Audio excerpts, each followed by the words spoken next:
Hey guys, Alex McCarthy here, and you are about to watch my great interview with Mick Foley right here on Inside the Ropes. Of course, once you're done with this great interview, please like, share, and subscribe to this great channel that's been home to my interviews for the last few months.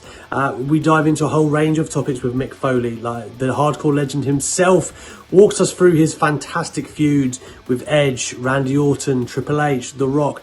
This is Mick Foley, one of the most important superstars of his generation or any other, with the legends that he helped make. And Vince McMahon knew how important Mick Foley was. So we jump into all of that with Mick. I got up on the phone with him ahead of Hell in a Cell that went down on Sunday. So you're about to listen to the audio right here, right now. So please enjoy.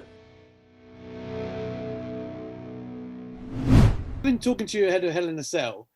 I'm the kind of fan that has heard you say pretty much everything on the Undertaker thing, right? Like, I've listened to all the specials. I've followed you closely, Mick. So I thought what I would do is actually combine that with a tweet that I sent out in July that you may or may not have seen. So I will read you said tweet if that is okay, Mick.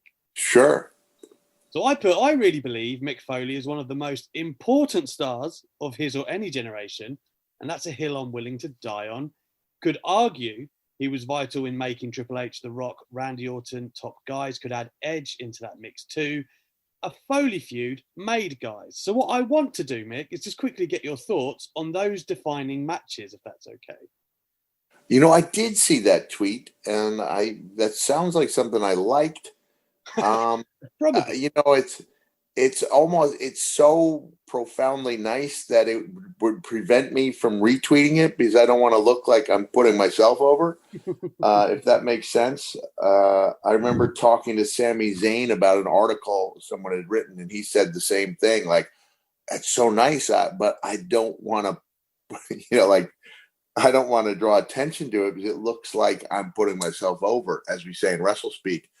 Thank you very much. That's a big compliment. That's the thing I took the most pride in, was really believing that I could help make people more valuable after their matches with me than they were going into them.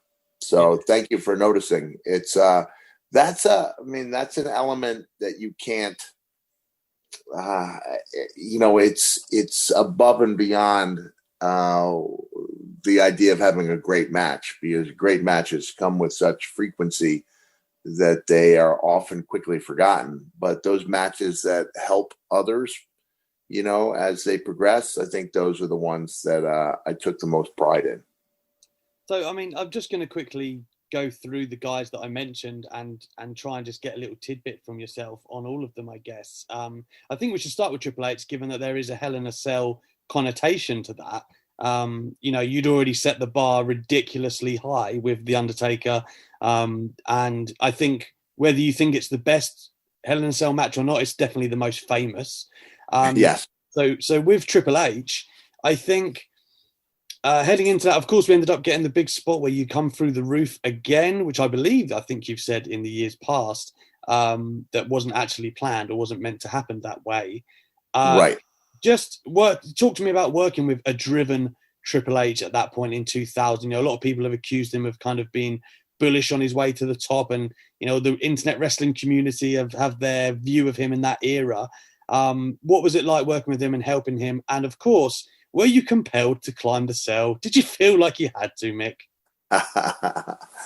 Well, first of all, Triple H and I really helped each other in that match. He's one of the best there's ever been at working around someone's weaknesses.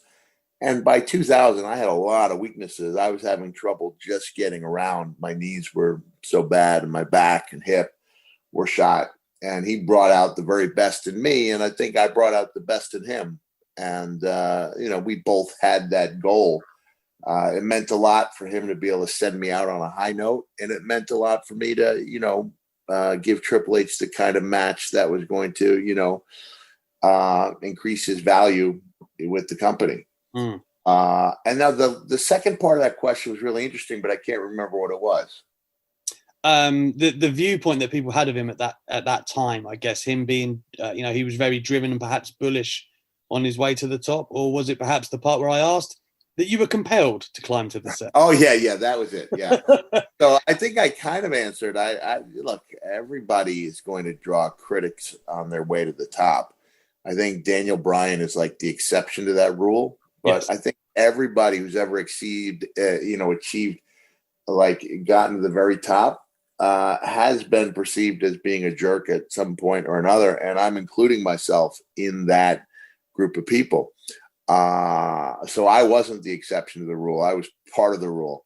As far as, I did feel like he needed to go to the top in that match. As a matter of fact, I couldn't understand why the moves we were doing weren't getting the reaction that I thought it would, why the entire match as a whole seemed a little bit muted in terms of audience reaction. And then as soon as I threw the stairs through the cell, that place came alive. That the Civic Center in Hartford came alive because that's what they'd been waiting for. So I felt like I had to go up on top of that cell to do justice to what I created with The Undertaker. Yeah, absolutely. I mean, moving it along to Randy Orton here, of course, that's an iconic match as well at Backlash in 2004. I guess there's a similar question in there to what I just said about Triple H. A lot Randy Orton himself has said about what a young Randy Orton was like to work with. But having said that, he seemed to put it all on the line in this particular match. How was it working with him? And, and was Vince very, was he very strong about how he wanted you to help Randy at this time? You know what? I mean, the whole feud with Randy was my idea. I pitched to Vince I said, I got an idea. And I said, I haven't been on TV in 4 years. I said, what if I entered the Royal Rumble, won it, and because I haven't been aligned with either Raw or SmackDown, I challenged both champions to a three-way dance at WrestleMania, win that to become the undisputed champion. And he looked at me and said, Mick, I have no interest whatsoever in doing that. And I said, okay, I've got this idea for me and Randy Orton. So I guess I was the guy who really saw something in Randy and thought in him I could, tell a compelling story. And I think as far as long-term storytelling goes, that's the best I've ever been at it. Yes. No, I can't argue with that at all. I thought that fired on all cylinders and helped Orton elevate. Nobody could argue that. I know we're pressed for time, so I'm going to move on to Edge. I felt like, I remember you saying after WrestleMania, I think it was 20, right? Was that 2004? Yeah. That you didn't quite feel like you'd got the moment that you'd wanted, and then you were always kind of chasing that in that part of your career. With Edge, of course, he was a heat magnet at this time. People were really not fond of Edge with Lita, and then you had the flaming table spot. Like, just give me a brief breakdown of what it was like to A, get that spot green lit, and B, working with Edge, who was kind of nuclear at this time. Yeah, I love working with Edge. I thought he was the best all-around performer in the business when we worked, and would be for the next few years. So I was able to bring to Edge that element of toughness that some people thought was the missing ingredient. So by having that epic match on that level and arguably stealing the show at that Mania, that was a big moment for both of us, because Edge got, he took off even faster than he had before. He was already on that huge trajectory, and that match just kind of boosted it. And for me, it did give me that missing ingredient, which was the magic WrestleMania moment. Yeah, and it definitely was magical. How hard was it to get it greenlit? You know what? It had to be done in front of fire marshals. There were tests done, and there were at least six fire marshals in the audience, with fire extinguishers in the case that anything went wrong. But it was deemed safe, and we did it. We pitched it, and the powers that be went for it.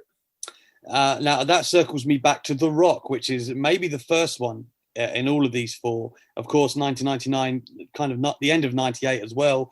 The story was being told. And yes, this helped The Rock. Of course it did. And, the Royal Rumble match is kind of infamous for many reasons, aggression mostly.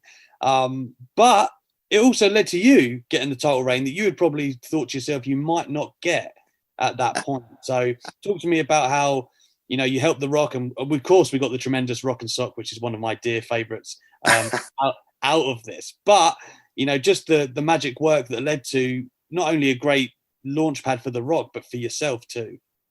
Yeah, well, this was another case where we both benefited, so much so that joining forces a year after our brutal encounters just seemed to make total sense. Look, and here's another case where he was already on a clear trajectory towards the top, and then I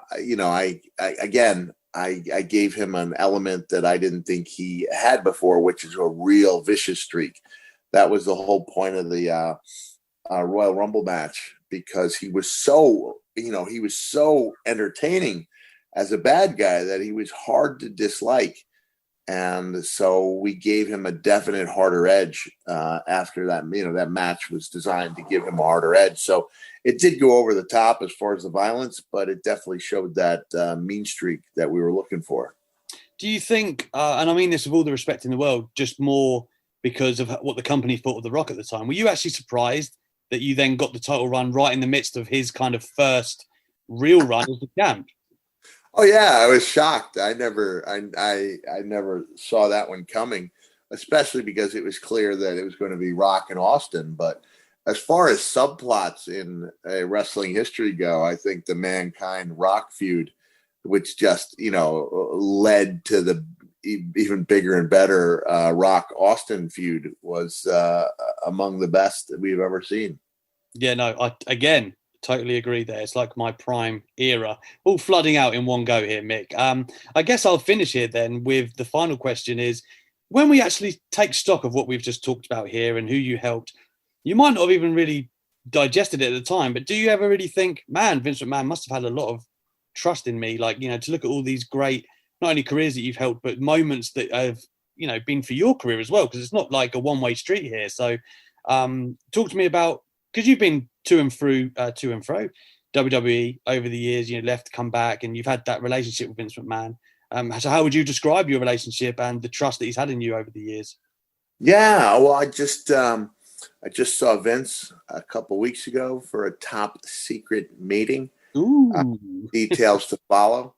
But I would say that's really doing a great job, I believe, as a journalist, because I don't think many people have really looked into that, the trust factor, especially to place it in someone that he had outwardly been a very not been high on. Yeah, to crush JR.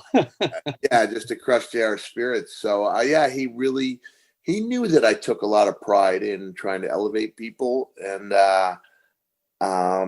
he knew that I had developed an ability to do that, and he really trusted me. There were even times over the years we go, I don't agree with you, Mick, but I'm going to trust your judgment on this one.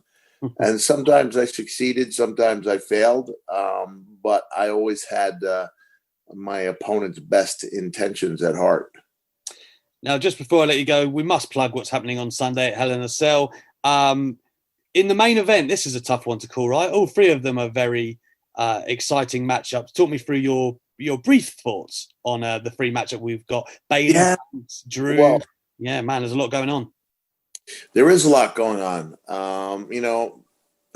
I think you could argue that 3 cell matches is one too many, but the I Quit element in with Roman and Jay certainly sets that one apart. All 3 matches are going to be trying to steal the show. And I think Bayley and Sasha, have what I think is the best women's match I've ever seen from Takeover. Was that 2015 or 16? 15, I believe. Brooklyn, yeah. 2015. I remember asking Sasha how it went, because I'd been on the road, and she, texted. She said, "I can retire now." Like that, just a career-defining match.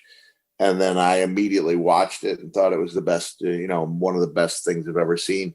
So I know they're going to be trying to live up to and even top what they did. For my money, the cell match between Becky and Sasha is the best female match I've seen. And I know they're going to be trying to top that. Mm-hmm. And Drew and Randy, they've got this great feud going on. To have a great feud with no fans is no easy feat. Yeah. But they're doing it, and they're going to want to cement the legacy of that feud with, like a final exclamation point inside the cell. Well, I can't wait to see it, and it's been a real thrill for me, Mick, to have a little trip down memory lane with yourself. I know there's a lot of people that think like my tweets that emanated in July, so I know they'll be excited to read all of the things that we discussed today. So once again, man, thank you very much for the chat today, my man. I really hope we get to do it again one day.